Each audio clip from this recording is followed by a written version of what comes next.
আপনার আঙ্গুলের জোর যত বেশি, ডায়াবেটিস হবার সম্ভাবনা ততই কম। ২০২৫ সালে বিএমসি মেডিসিনে প্রকাশিত একটি ইউকে বায়োব্যাংক গবেষণায় প্রায় ১,৪১,৮৮৪ জন প্রাপ্তবয়স্ককে প্রায় ৭.৪ বছর অনুসরণ করা হয়। এক্ষেত্রে গবেষকরা গ্রিপ স্ট্রেংথ, যেটাকে মূলত আঙ্গুল দিয়ে কোনো কিছু আঁকড়ে ধরে রাখার শক্তি বোঝায়, এবং ফ্যাট ফ্রি মাস অর্থাৎ চর্বিবিহীন আমাদের শরীরে কত বেশি মাসল আছে সেটাকে ব্যবহার করে একটি রিলেটিভ মাসল স্ট্রেংথ নির্ধারণ করেন। এই গবেষণায় এই ১,৪১,০০০ মানুষকে দুই ভাগে বিভক্ত করা হয়। এক পক্ষ হলো যারা শরীরের বিভিন্ন ধরনের অঙ্গের মাংসপেশিকে ব্যবহার করে কোনো রকম কাজই করেন না, এবং আরেকটা পক্ষ হলো যারা নিয়মিত নিজের শরীরের বিভিন্ন ধরনের মাংসপেশিকে ব্যবহার করে কাজকর্ম করে থাকেন।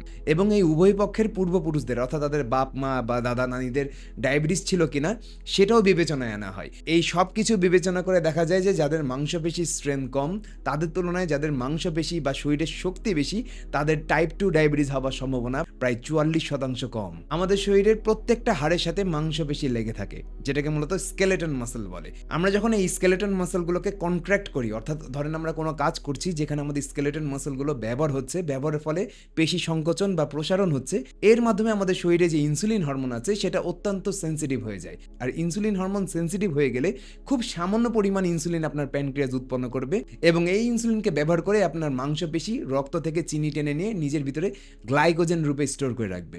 পরবর্তীতে এই গ্লাইকোজেন আমাদেরকে কাজকর্ম করার জন্য শক্তি সরবরাহ করে। আমাদের শরীরে আর অন্য কোনো টিস্যু নাই যেটা ইনসুলিন হরমোনকে এত বেশি ব্যবহার করতে পারে। গবেষণায় দেখা গেছে আমাদের লিভার রক্ত হতে ১০০ থেকে ১৫০ গ্রাম পর্যন্ত চিনি নিজের ভিতরে স্টোর করে রাখতে পারে, যেখানে স্কেলেটন মাসল অর্থাৎ হাড্ডির সাথে যে মাংসপেশি লেগে থাকে, বিশেষ করে আমাদের হাত পায়ের আঙ্গুলের যে হাড়ের সাথে লেগে থাকা মাংসপেশি, আমাদের মেরুদণ্ডের হাড়ের সাথে লেগে থাকা যে মাংসপেশি, আমাদের বুকের ভিতরে যে খাঁচা আছে হাড়ের সেটার সাথে লেগে থাকা মাংসপেশি, এবং আমাদের হাত পায়ের সাথে লেগে থাকা মাংসপেশি, এই মাংসপেশিগুলো মূলত রক্ত হতে গ্লুট-4 প্রক্রিয়ার মাধ্যমে প্রায় ৫০০ গ্রাম পর্যন্ত চিনি নিজের ভিতরে স্টোর করতে পারে।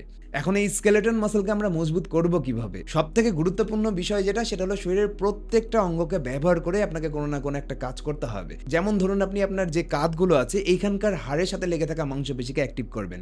সেক্ষেত্রে আপনাকে কাঁধ ব্যবহার করে ভারী কোনো একটা বস্তু দূরে সরাতে হবে বা উপরে তুলতে হবে। ধরেন আমার কোমরের সাথে লেগে থাকা যে মাংসপেশি আছে সেটাকে অ্যাক্টিভ করতে হলে আপনাকে কোমর ব্যবহার করে ভারী কোনো বস্তু সরাতে হবে বা উত্তোলন করতে হবে।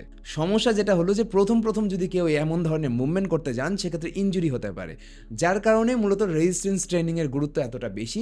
এক্ষেত্রে আপনারা নর্মালি বডি ওয়েট ব্যবহার করে অর্থাৎ শরীরের ওজন ব্যবহার করেও ব্যায়াম করতে পারেন, অথবা সিম্পলি রাবার পাওয়া যায় বাজারেই, সেই রাবারকে ব্যবহার করে আপনারা ফুল বডি রেজিস্ট্যান্স ট্রেনিং করতে পারেন।